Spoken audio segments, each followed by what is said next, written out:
Hello guys, good morning everybody. एक बार फिर आप सभी का जीव विज्ञान की ऑनलाइन कक्षा में स्वागत है। देखिए, लास्ट वीडियो में हमने आपको द्विनाम पद्धति के नियमों पर आपसे चर्चा की थी और आपको बताया था कि कैरोलस लीनियस नाम के वैज्ञानिक ने द्विनाम पद्धति के नियम दिए, जिनमें प्रथम नाम मैंने आपको बताया। क्या बताया? कि जब भी किसी जीव का नामकरण किया जाता है तो उसमें द्विपद की क्या की जाती है? व्यवस्था की जाती है। किसी जीव का नामकरण करने के लिए द्विपद की व्यवस्था की जाती है, जिसमें प्रथम पद कौन होता है? प्रथम पद जो होता है वो वंश होता है और द्वितीय पद जो होता है वो क्या होती है? जाति होती है। ठीक है। उसके पश्चात मैंने दूसरे नियम में आपको बताया कि जो वंश होता है उसका प्रथम अक्षर कैपिटल अंग्रेजी वर्णमाला का प्रथम अक्षर,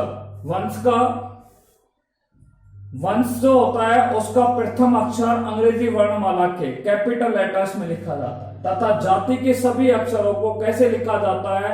स्मॉल लेटर्स में लिखा जाता है। तो इनका फर्स्ट अक्षर कैसे लिखा जाएगा? कैपिटल लेटर्स में लिखा जाएगा। और जाति के सभी अक्षर कौन से लेटर्स में लिखा जाएगा? स्मॉल लेटर्स में लिखा जाता है। ठीक है। तीसरा मैंने आपको बताया, जब भी किसी जीव का नामकरण किया जाता है तो उसका नाम हमेशा लैटिन भाषा में ही लिखा जाना चाहिए। ठीक है। Their name should be written in Latin language. तो उसका नाम कौन सी भाषा में लिखा जाना चाहिए? लैटिन भाषा में लिखा जाना चाहिए। चौथा नियम आपको हमने बताया कि जब भी किसी जीव का नामकरण किया जाता है तो उसे तिरछे अक्षरों में लिखा जाता है, यानी कि इटैलिक वर्ड में लिखा जाता है, इटालियन लिपि में लिखा जाता है। ठीक है। इटैलिक वर्ड भी होता है, आप कंप्यूटर में पढ़े होंगे आपने। ठीक है। तो यहां पर तिरछे अक्षरों में, यानी कि जब भी किसी जीव का नामकरण किया जाता है तो उन्हें कौन से अक्षरों में लिखा जाता है? तिरछे अक्षरों में लिखा जाता है। तिरछे अक्षरों को कौन सी लिपि कहा जाता है? इटालियन लिपि के नाम से, इटालियन लिपि के नाम से जाना जाता है। पांचवा बिंदु मैंने आपको बताया कि जब भी किसी जीव का नामकरण किया जाता है और उसका नाम यदि आप हाथ से लिख रहे हो, किससे लिख रहे हो? बाई हैंड लिख रहे हो, मैनुअल कर रहे हो काम, तो हाथ से उनका नाम लिखते समय वंश और जाति, जैसे मानव का नाम है होमो सैपियन।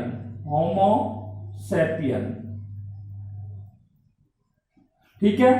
तो जब भी किसी जीव का नामकरण किया जाता है तो उसका वंश और जाति के नीचे क्या करते हैं? पृथक से हम क्या कर देते हैं? रेखांकन कर देते हैं।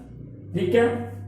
अगर हाथ से आप नाम लिख रहे हो तो वंश के नीचे अंडरलाइन कर देंगे और जाति के नीचे भी क्या कर दिया जाएगा? अंडरलाइन कर दिया जाएगा। छठा नियम मैंने आपको बताया। क्या बताया? जब एक ही वंश या जाति का नाम भिन्न भिन्न वैज्ञानिकों के द्वारा भिन्न भिन्न रखा जाए, एक ही वंश का नाम या जाति का नाम जब भिन्न भिन्न वैज्ञानिकों के द्वारा क्या रखा जाए? भिन्न भिन्न नाम रखा जाए, तो सर्वप्रथम प्रकाशित होने वाले नाम को ही क्या दी जाती है? मान्यता प्रदान की जाती है। क्या प्रदान की जाती है? मान्यता दी जाती है। ठीक है। तत्पश्चात उसके नाम, ठीक है, उसका नाम जिस वैज्ञानिक के लिखा है, जिस वैज्ञानिक ने उस नाम की क्या की है? खोज की है, तो उस खोजकर्ता का नाम और जिस वर्ष में उस खोजकर्ता ने उसका नाम दिया है उसे क्या लिखा जाता है? जाति के पश्चात लिखा जाता है। जैसे टीनिया सोलियम मैंने आपको बताया, टीनिया सोलियम का नाम जो लिखा था वो कैरोलस लीनियस ने लिखा, तो इसलिए मैंने वैज्ञानिक का नाम लिख दिया लीनियस। ठीक है। और कब लिखा? मैंने आपको बताया था। ठीक है। 1758। ठीक है। कब लिखा था? 1758 ईस्वी के अंदर लिखा। ये हमने लास्ट वीडियो में आपको बताया था कि द्विनाम पद्धति के नियमों पर आपसे चर्चा की। आज जो हम आपसे बात करने जा रहे हैं वो है हमारा नेक्स्ट टॉपिक और वो है वर्गीकी। What is the meaning of taxonomy? वर्गीकी क्या है? देखो, दो शब्द में यहां पर आपसे बात करेंगे, वर्गीकी और वर्गीकरण, टैक्सोनॉमी एंड क्लासिफिकेशन। ठीक है, देखिए, तो आज जो हम आपसे चर्चा करने जा रहे हैं वो किस टॉपिक पर करने जा रहे हैं? वर्गीकी और वर्गीकरण पर आपसे क्या करेंगे? बात करेंगे। देखिए, बायोलॉजी सब्जेक्ट क्लास हमारे हो गए 11, लेसन नंबर हमारा फर्स्ट चल रहा है, the living world, the living world. और नेक्स्ट हमारा आज का जो टॉपिक रहेगा जिस पर हम मेजरली चर्चा करेंगे वो है टैक्सोनॉमी, जिसको हम बोलते हैं वर्गीकी। ठीक है, आइए सबसे पहले हम बात करते हैं कि वर्गीकी क्या है। What is the meaning of taxonomy? ठीक है, टैक्सोनॉमी क्या है? देखो, वर्गीकी जो है इसको अंग्रेजी में किस नाम से जानते हैं? टैक्सोनॉमी के नाम से जानते हैं। ठीक है, ये टैक्सोनॉमी जो शब्द है वो दो शब्दों से मिलकर के बना है। टैक्सोनॉमी जो शब्द है वो ग्रीक भाषा के दो शब्दों से मिलकर के बना है। कौन सी भाषा के? ग्रीक भाषा के दो शब्दों से मिलकर के बना है। पहला हो गया टैक्सिस और दूसरा हो गया नोमोस। ठीक है, वर्गीकी को हम अंग्रेजी में टैक्सोनॉमी कहते हैं और टैक्सोनॉमी जो शब्द होता है उसकी उत्पत्ति कौन सी भाषा से हुई है? ग्रीक भाषा से हुई है। टैक्सोनॉमी जो है उसकी उत्पत्ति ग्रीक भाषा के दो शब्दों से हुई है, टैक्सिस और नोमस। टैक्सिस का अर्थ होता है क्लासिफिकेशन। टैक्सिस का अर्थ क्या होता है बेटा? क्लासिफिकेशन। और नोमोस का अर्थ होता है रूल। नोमोस का अर्थ क्या होता है? रूल। क्लासिफिकेशन का अर्थ होता है वर्गीकरण। क्लासिफिकेशन का अर्थ क्या होगा? वर्गीकरण। और रूल का अर्थ होता है नियम। अर्थात परिभाषा क्या निकल के आई वर्गीकी की? जिसमें वर्गीकरण के नियमों का अध्ययन किया जाता है। किसका अध्ययन किया जाता है? वर्गीकरण के नियमों का क्या किया जाता है? अध्ययन किया जाता है। ठीक है, अब अगर मैं बात करूं कि वर्गीकरण क्या है भैया, देखो वर्गीकरण हम कैसे करते हैं भाई। अभी हमने परिभाषा नहीं निकाली, अभी तो केवल इतना सा बोल के हमने कह दिया है कि वर्गीकी किसे कहते हैं। तो वर्गीकी किसे कहते हैं? जिसमें वर्गीकरण के नियमों का क्या किया जाता है? अध्ययन किया जाता है। Study about the rules of classification, that is known as taxonomy. जिसमें वर्गीकरण के नियमों का क्या किया जाता है? अध्ययन किया जाता है, उसे वर्गीकी कहते हैं। ये सिंपल परिभाषा दी है। अभी हम इसकी एक मॉडिफाइड परिभाषा आपको देने का प्रयास करेंगे।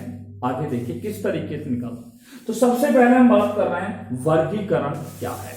ठीक है, देखो पहली बात तो आपके दिमाग में यह आनी चाहिए कि वर्गीकरण की क्यों आवश्यकता होती है। ठीक है, वर्गीकरण की भाई आवश्यकता क्यों पड़ी है, या जीवों को वर्गीकृत क्यों किया जाता है। अब आपको मैं बता दूं, पृथ्वी पर विभिन्न प्रकार के जीव जंतु और पेड़ पौधे पाए जाते हैं, या हम कहें पृथ्वी पर अनेक प्रकार के जीव पाए जाते हैं। और इन जीवों को पहचानने, इन जीवों को किसके लिए? पहचानने के लिए। भाई जीव होते हैं, मानव की जो मूलभूत आवश्यकताएं होती है, मानव की जो आवश्यकताएं होती हैं उनकी पूर्ति विभिन्न प्रकार के पेड़ पौधों से होती है, विभिन्न प्रकार के जीव जंतुओं से होती है। अब आपको पता है गेहूं से उनको भोजन मिलता है। ठीक है, गेहूं से क्या प्राप्त होता है? उनको भोजन प्राप्त होता है। बाजरे से भोजन प्राप्त होता है, दाल से उनको भोजन प्राप्त होता है, फलों से उनको भोजन प्राप्त होता है, सब्जियों से उन्हें प्राप्त होता है। यानी कि जितने भी भोज्य सामग्री हैं वो पेड़ पौधों से प्राप्त होती है। तो हमें ये पता लग जाए कि फला पौधे से हमें ये फला चीज प्राप्त होती है। ठीक है, तभी तो हम उनका आसानी से क्या कर सकते हैं, जब हम उनको आसानी से पहचान लेंगे तभी तो हम उनका वर्गीकरण कर सकते हैं। पहचान लेंगे तो उनका हम सुव्यवस्थित तरीके से क्या कर सकते हैं, अध्ययन कर सकते हैं। आज अगर मैं आप सभी से कहूं कि भाई सब्जी वाले पादपों के नाम बताइए, तो आप तुरंत ही सब्जी वाले पादपों के नाम बता दें, क्योंकि आप लोग उनसे चिर परिचित हो गए हैं, उनका आप दैनिक जीवन में यूज कर रहे हैं। ऐसे में अगर अनाजों के बारे में बात करूं तो आप सारे अनाजों के बारे में बता देंगे। अगर मैं आपसे फलों के बारे में बात करूं तो फलों को आप बता देंगे। मैं कहूं भैया टमाटर है तो आप कहेंगे सब सब्जी है, क्योंकि आपने उसकी पहचान कर ली है कि टमाटर का यूज किस में किया जाता है, सब्जी के रूप में किया। मैंने कहा केला, तो आप तुरंत ही क्या कर ली, पहचान कर ली कि भाई केला है वो एक फल है जिसको पोषण के रूप में क्या है, मानव के द्वारा काम में लिया जाता है। तो ये हमें क्या है, जीवों की पहचान की जाती है, और पहचान के साथ साथ उनका सुविकसित अध्ययन करने के लिए उनका क्या किया जाता है, वर्गीकरण किया जाता है। तो मेरा यह सवाल आपके समझ में आ गया होगा कि जीवों को वर्गीकृत क्यों किया जाता है। तो जीवों का वर्गीकरण इसलिए किया जाता है क्योंकि पृथ्वी पर अनेक प्रकार के क्या पाए जाते हैं, जीव पाए जाते हैं, और उन जीवों को पहचानने और उन जीवों का सुव्यवस्थित रूप से अध्ययन करने के लिए, जीवों को पहचानने के लिए और उनका सुव्यवस्थित तरीके से अध्ययन करने के लिए, ठीक है, क्या किया जाता है, वर्गीकरण करना क्या होता है, आवश्यक होता है।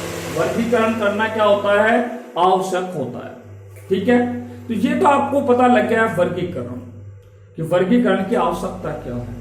अब मैं बात करता हूं भैया वर्गीकरण जो है, वर्गीकरण जो होता है उसमें क्या काम होता है, वर्गीकरण हम कैसे करते हैं। तो सबसे पहले आपको बता दूं, वर्गीकरण में सबसे पहले मान लीजिए दो जीव हैं, एक कुत्ता है, एक बिल्ली है, एक मानव है। हमने यहां पे 3 एग्जांपल दे दी एक साथ। तो कुत्ते को हम पहचान लेंगे कि ये कुत्ता है। कुत्ते को क्या आप बिल्ली कह सकते हैं क्या, नहीं कह सकते। बिल्ली को आप क्या कुत्ता कह सकते हैं, नहीं कह सकते।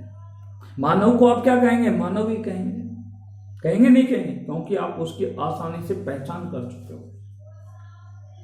अब मान लीजिए बहुत सारे कुत्ते हैं, तो आप कहेंगे वो समान है, उनका आकार आकृति समान है, तो वो समानता का लक्षण हो गया। कुत्तों के साथ अगर बिल्लियां हैं तो वो क्या हो गई, असमानता हो गई।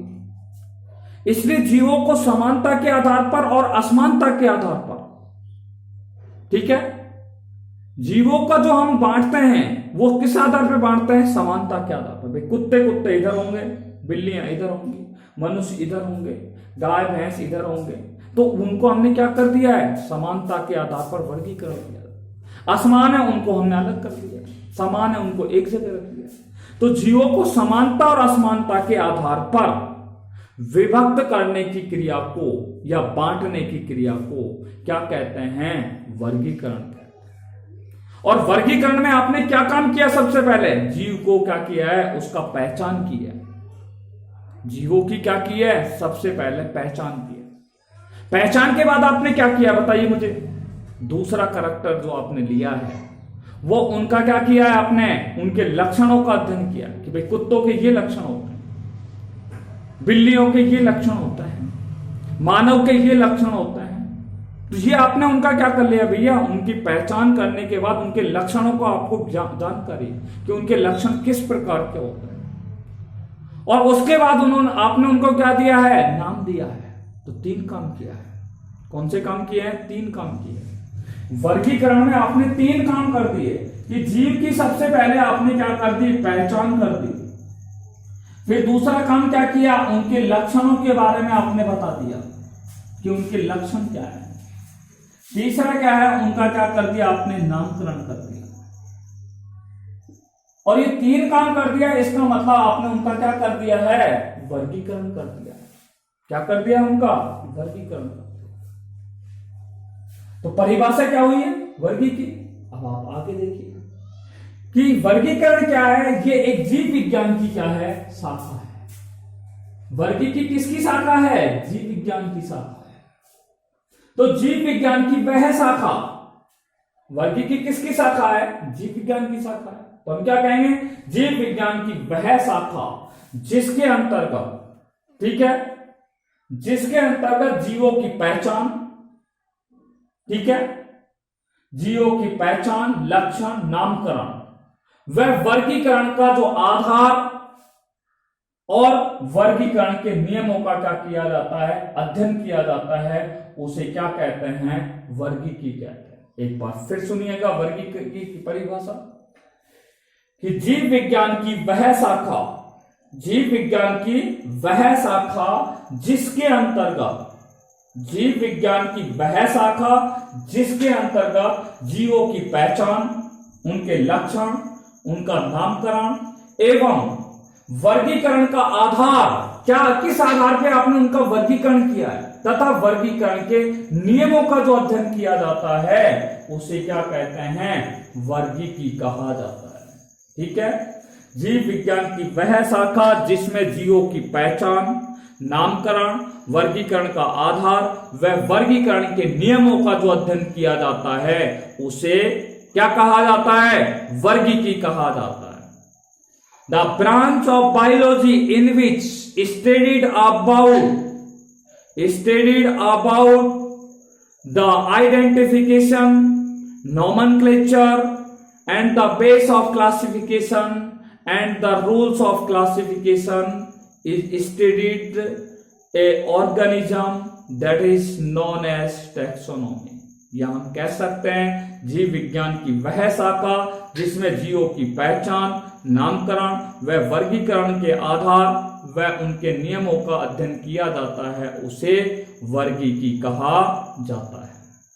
तो वर्गीकी की परिभाषा आपकी समझ में आ गई होगी।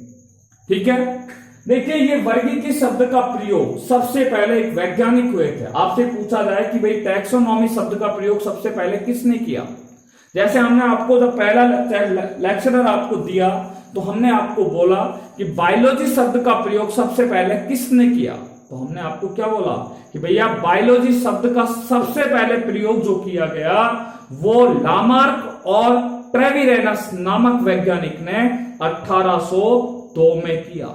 ऐसे ही टैक्सोनॉमी शब्द का उपयोग एक वैज्ञानिक थे जिनका नाम था APD कैंडोले। APD कैंडोले नाम के वैज्ञानिक ने वर्गीकी शब्द का सबसे पहले क्या किया था, उपयोग किया था। ठीक है, या हम कह सकते हैं taxonomy word was first used by APD कैंडोले। ठीक है, तो APD कैंडोले के द्वारा टैक्सोनॉमी शब्द का प्रयोग सबसे पहले किया गया। अब आप बात सुनिए, हमने आपको यहां पे परिभाषा बोली कि जिसमें जीवों की पहचान, लक्षण, नामकरण, वर्गीकरण का आधार और वर्गीकरण के नियमों का क्या किया जाता है, अध्ययन किया जाता है। तो बेटा मैं आपको बता दूं कि वर्गीकरण के कौन कौन से आधार है, इन पे अब आपसे बात करने जा रहा हूं। What are the basis of taxonomy, तो वर्गीकी के निम्न आधार है। नेक्स्ट टॉपिक पे हम बात कर रहे हैं वर्गीकी के आधार।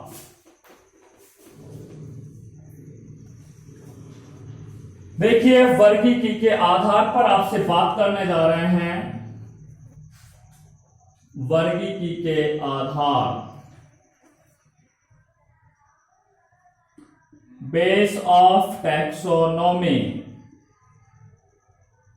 देखो वर्गीकी के निम्न आधार होते हैं। ठीक है, वैसे अगर एक सूत्र में आपको बता दूं तो वो आप बहुत जल्दी समझ जाएंगे। सबसे पहला सूत्र देखिए क्या है,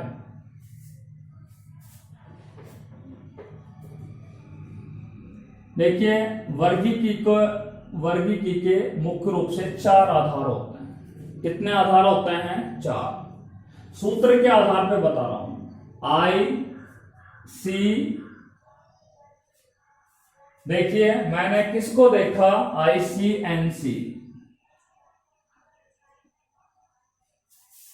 ICNC मैंने NC को देखा। I का अर्थ हो गया आइडेंटिफिकेशन, आइडेंटिफिकेशन का अर्थ होता है पहचान। तो वर्गीकी का पहला आधार है पहचान करना, जीवों की पहचान करना। ठीक है, दूसरा है कैरेक्टराइजेशन, जिसमें हम बोलते हैं जीवों के प्रमुख लक्षण, जीवों के प्रमुख लक्षण, कैरेक्टराइजेशन। तीसरा हो गया नोमेनक्लेचर, नोमेनक्लेचर, ठीक है, क्या बोलेंगे, नोमेनक्लेचर। और तीसरा है आपका सबसे अंतिम है, जिसको बोलते हैं क्लासिफिकेशन, क्लासिफिकेशन जिसको बोलते हैं वर्गीकरण, ठीक है। देखो सबसे पहले जो मैं आपको पढ़ा चुका हूं उन पे आपसे बात कर लेता हूं। भाई नामकरण पर आपसे हमने बात कर चुके हैं कि नामकरण क्या है, ठीक है। हमने आपको नामकरण के बारे में बताया कि जीवों का वैज्ञानिक पद्धति से, जीवों का वैज्ञानिक पद्धति से नाम रखने की प्रक्रिया को, जीवों का वैज्ञानिक पद्धति से नाम रखने की प्रक्रिया को ही नामकरण कहा जाता है, जिसमें हमने आपको द्विनाम पद्धति जो कैरोलस लिनियस के द्वारा दी गई थी उसके नियमों पर आपसे हम लास्ट वीडियो में क्या कर चुके हैं, चर्चा कर चुके हैं कि जीवों का नामकरण क्यों किया जाता है, उनका मानक नाम क्यों दिया गया। अंतरराष्ट्रीय दो संस्थाएं कार्य कर रही है, ICBN और ICZN। ICBN के द्वारा पादपों का नामकरण किया जाता है, ICZN के द्वारा जंतुओं का, प्राणियों का क्या किया जाता है, नामकरण किया जाता है। तो नामकरण पे हमारा ये टॉपिक पूरा हो चुका है, इसलिए हम इस पे आपसे चर्चा नहीं करेंगे, केवल आपको हमने बता दिया है नामकरण, ठीक है। और दूसरा बिंदु है हमारा क्लासिफिकेशन। इस क्लासिफिकेशन पर भी अभी हमने आपसे बात की थी कि भाई जीवों का वर्गीकरण क्यों किया जाता है, और हमने आपको बताया भी जीवों का वर्गीकरण इसलिए किया जाता है कि पृथ्वी पर बहुत सारे जीव पाए जाते हैं, और उन जीवों की पहचान करने के लिए और उनका सुव्यवस्थित तरीके से अध्ययन करने के लिए क्या किया जाता है, वर्गीकरण किया जाता है। इसलिए मैंने आपको बोला है कि जीवों को समानता और असमानता के आधार पर, जीवों को समानता और असमानता, ठीक है, आधार पर विभक्त करने की क्रिया को, बांटने की क्रिया को क्या कहा जाता है, वर्गीकरण कहा जाता है, ठीक है।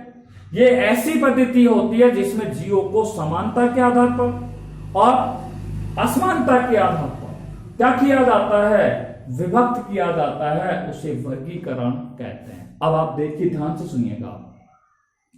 जैसे एक क्लास में हमारे बहुत सारे बच्चे बैठे हैं, जैसे 50 बच्चे बैठे हुए हैं, तो हमने क्या किया, उनका वर्गीकरण करना है, ठीक है। किस आधार पे कि कौन से बच्चे होशियार हैं, कौन से कमजोर है, कौन से मीडियम है। तो हम क्या करेंगे, उनका एक पेपर लेंगे, ठीक है। पेपर लेंगे जिनके मान लीजिए पेपर हमने 10 अंक का लिया, कितने अंक का लिया, 10 अंक का लिया। अब मान लीजिए जिन बच्चों के 10 में से 10 अंक आए, मान लीजिए 10 में से 10 अंक आए, मान लीजिए 5 बच्चों के, तो वो 5 बच्चों को हम अलग कर देंगे क्योंकि वो समान बच्चे हैं, समान इंटेलिजेंट है।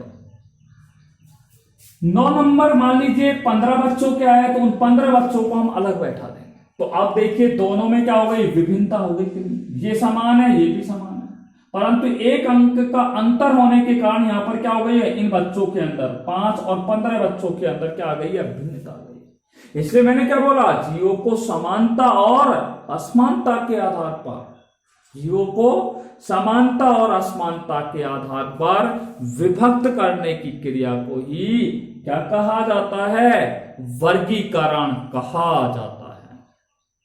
तो ये 2 बिंदुओं पर आपसे हम चर्चा कर चुके हैं, इसलिए इसको भी हम आपको दोबारा रिपीट कर चुके हैं, इसलिए इस पर भी अब हम चर्चा नहीं कर रहे। नेक्स्ट टॉपिक है जिस पर हम आपसे बात करने जा रहे हैं, और वो है पहचान। What is the meaning of identification, ठीक है।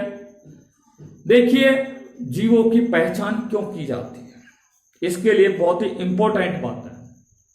देखो जो जीव होते हैं पृथ्वी पर जो भी जीव पाया जाता है, उस प्रत्येक जीव के अंदर क्या पाए जाते हैं, लक्षण पाए जाते हैं, ठीक है। मान लीजिए यहां पे 2 टीचर है, मैं आपको एक बात कर रहा हूं थोड़ी देर के लिए। एक फिजिक्स के सर है हमारे, एक केमिस्ट्री के सर है, ठीक है। ये दो जीव हो गए नहीं हो गए। इन दोनों के अंदर अनेक लक्षण कैसे हैं? समान है। फिजिक्स वाले सर के अंदर और केमिस्ट्री वाले सर के अंदर अनेक लक्षण समान है। कौन कौन से लक्षण है भैया? फिजिक्स वाले सर भी पोषण की क्रिया करते हैं, भोजन करते हैं, केमिस्ट्री वाले भी करते हैं। फिजिक्स वाले सर भी श्वसन की क्रिया कर रहे हैं, केमिस्ट्री वाले भी कर रहे हैं। इनके द्वारा भी उत्सर्जन किया जा रहा है, इनके द्वारा भी जनन किया जा रहा है, इनके अंदर भी तंत्रिका तंत्र होता है, ठीक है। ये तो क्या हो गया? इनके अनेक सामान्य लक्षण है। इसलिए हमने ये बोला कि जीवों में अनेक क्या पाए जाते हैं? लक्षण कैसे होते हैं? समान होते हैं। परंतु हम कहें कि फिजिक्स वाले सर से सर आप केमिस्ट्री पढ़ाओ, नहीं पढ़ा पाएंगे। केमिस्ट्री वाले सर से कहें कि आप फिजिक्स पढ़ाएं, हालांकि नॉलेज है पर इतनी तरीके से, अच्छी तरीके से नहीं पढ़ा पाएंगे, क्योंकि इनमें फिजिक्स के विशिष्ट गुण हैं, इनके अंदर केमिस्ट्री के विशिष्ट गुण हैं। इसलिए हम कह सकते हैं कि परंतु, ठीक है, परंतु प्रत्येक जो जीव होता है उसमें एक क्या पाया जाता है, या प्रत्येक जो जीव होता है उसमें क्या पाया जाता है? एक विशिष्ट समूह के क्या पाए जाते हैं? विशिष्ट लक्षण पाए जाते हैं। प्रत्येक जीव के अंदर क्या पाए जाते हैं? विशिष्ट लक्षण पाए जाते हैं, जो दूसरे जीवों के अंदर क्या है? नहीं पाए जाते। अब वो विशिष्ट लक्षण, मान लीजिए हम हिंदी वाले टीचर की बात करें या अंग्रेजी वाले की बात करें, तो उनके अंदर वो लक्षण क्या है? नहीं पाए जाते, ठीक है। तो हमने यही तो बोला है कि जीवों में क्या पाए जाते हैं? अनेक लक्षण समान होते हैं, परंतु एक विशिष्ट जीव समूह के अंदर, एक विशिष्ट जीव समूह के अंदर कुछ विशिष्ट क्या पाए जाते हैं? लक्षण पाए जाते हैं, जो दूसरे जीवों के अंदर क्या है? नहीं पाए जाते। ऐसे अनेक लक्षणों की हम क्या करते हैं? पहचान करते हैं, और पहचान करके उन्हें क्या करते हैं भैया? वर्गीकरण का उन्हें क्या बनाया जाता है? मुख्य आधार बनाया जाता है। उन्हें वर्गीकरण का क्या बनाया जाता है? मुख्य आधार बनाया जाता है। क्या बनाया जाता है? उन्हें वर्गीकरण का मुख्य आधार बनाया जाता है। और इन विशिष्ट लक्षणों को क्या कहा जाता है? इन विशिष्ट लक्षणों को क्या कहा जाता है? कुंजी लक्षण कहा जाता है। जीव के विशिष्ट लक्षणों को कौन से लक्षण कहा जाता है? कुंजी लक्षण, की कैरेक्टर्स के नाम से उन्हें जाना जाता है। किसी जीव के विशिष्ट लक्षणों को क्या कहा जाता है? कुंजी लक्षण कहा जाता है, ठीक है। तो ये जीव का क्या है? विशिष्ट लक्षण। आपको हम बता दें कुंजी लक्षण की और भी अगर सटीक परिभाषा हम अगर देना चाहें तो इस प्रकार से हम कुंजी लक्षण की परिभाषा देंगे कि वे मौलिक लक्षण जो जीवों को वर्गीकरण का आधार बनाते हैं, वे मौलिक लक्षण जो जीवों को वर्गीकरण का क्या बनाते हैं? मौलिक आधार बनाते हैं, या वर्गीकरण का क्या बनाते हैं? आधार बनाते हैं, जिनसे वर्गीकरण कैसा हो जाता है? आसान हो जाता है। जीव का वर्गीकरण करना कैसा हो जाता है? आसान हो जाता है। उन लक्षणों को कुंजी लक्षण कहते हैं। या हमने सिंपल परिभाषा बोली कि जीव के विशिष्ट लक्षणों को कुंजी लक्षण कहा जाता है। या दूसरी परिभाषा हमने बोली कि वे मौलिक लक्षण जो जीवों के वर्गीकरण का क्या बनते हैं? आधार बनते हैं, तथा जिनसे वर्गीकरण कैसा हो जाता है? आसान हो जाता है, उसे क्या कहते हैं? कुंजी लक्षण कहा जाता है। क्या कहा जाता है? कुंजी लक्षण कहा जाता है, ठीक है। तो ये हमने आपको बता दी किसके बारे में? हमने बात की है पहचान पर हम बात कर रहे हैं। तो पहचान क्या है? जीव का एक विशिष्ट गुण होता है। पहचान क्या है? जीव का क्या है? एक विशिष्ट गुण होता है, जिसमें क्या किया जाता है? जीव को, देखिए ये तो हमने आपसे बात कर ली जीव के प्रमुख लक्षण। भाई जीव में अनेक क्या होते हैं? लक्षण होते हैं।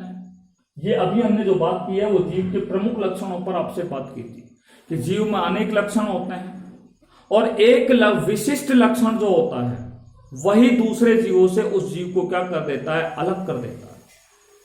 और ऐसे अनेक लक्षणों की पहचान करके उन्हें वर्गीकरण का क्या बनाया जाता है? मुख्य आधार बनाया जाता है। और इन्हीं विशिष्ट लक्षणों को क्या कहा जाता है? कुंजी लक्षण कहा जाता है। और कुंजी लक्षण किसे कहते हैं? वे मौलिक लक्षण जो जीवों का वर्गीकरण का आधार बनते हैं, जिनसे आसानी से क्या किया जा सकता है? वर्गीकरण किया जा सकता है। और सबसे अंत में जो हम बात कर रहे हैं वो पहचान के बारे में बात कर रहे हैं। देखिए पहचान क्या है? ये जीव का एक विशिष्ट गुण होता है, ठीक है। जब भी कोई टीचर क्लास में जाता है तो उसको, जब भी वो बच्चों को देखता है तो तुरंत उसकी नजरें, ठीक है, ऑटोमेटिकली होशियार बच्चों पे पड़ती है, क्योंकि उन बच्चों के क्या है? विशिष्ट लक्षण होते हैं। ये उनका क्या है? पहचान हो गई है। इसलिए यह जीव का क्या होता है? वह गुण होता है। पहचान क्या है? जीव का वह गुण होता है जिसमें जीव को उसके विशिष्ट लक्षणों के आधार पर क्या है? पहचाना जाता है। मैंने आपको बोला कि टीचर क्लास में अंदर गया और अंदर जैसे ही जाएगा तो जाने के पश्चात, ठीक है, उसकी नजरें ये देखेगी कि क्लास में आज होशियार बच्चे आए या नहीं आए, ठीक है। तो ये क्या है कि उस जीव के अंदर, उन बच्चों के अंदर क्या है? विशिष्ट प्रकार के लक्षण होते हैं, ठीक है, क्योंकि वो टीचर पहले पहचान चुका है। तो जीव का पहचान क्या है? यह जीव का एक विशिष्ट गुण होता है जिसमें जीव को उसके विशिष्ट लक्षणों के आधार पर क्या किया जाता है? पहचाना जाता है। और वर्गीकरण करते समय पहचान के आधार पर ही, वर्गीकरण जब किया जाता है तो पहचान के आधार पर ही, किसके आधार पर? पहचान के आधार पर ही उन्हें दूसरे जीवों से क्या कर दिया जाता है? पृथक कर दिया जाता है, अलग कर दिया जाता है। उसे क्या कहा जाता है? पहचान कहा जाता है। तो पहचानना क्या है? एक जीव का विशिष्ट लक्षण होता है जिसमें जीव को उसके विशिष्ट लक्षणों के आधार पर क्या किया जाता है? पहचाना जाता है। और वर्गीकरण करते समय पहचान के आधार पर ही जीवों को, ठीक है, उन जीवों से क्या कर दिया जाता है? पृथक किया जाता है, अलग किया जाता है, ठीक है। तो आज हमने जो बात की है वो वर्गीकी पर की है। तो वर्गीकी क्या है? तो वर्गीकी हमने आपको बता दिया है कि जीव विज्ञान की वह शाखा जिसके अंतर्गत जीवों की पहचान, नामकरण, वर्गीकरण का आधार और वर्गीकरण के नियमों का अध्ययन किया जाता है, उसे वर्गीकी कहते हैं, ठीक है। आपको हमने बताया वर्गीकी शब्द का प्रयोग एपी डे कैंडोले नामक के वैज्ञानिक ने किया। दूसरा हमने आपको टॉपिक पढ़ाया आज वर्गीकी के आधार।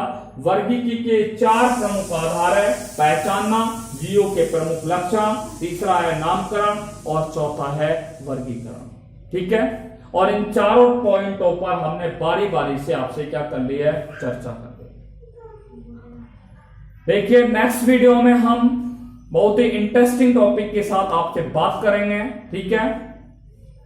Till then take care bye corona, be safe and be happy at your home. Thanks very much.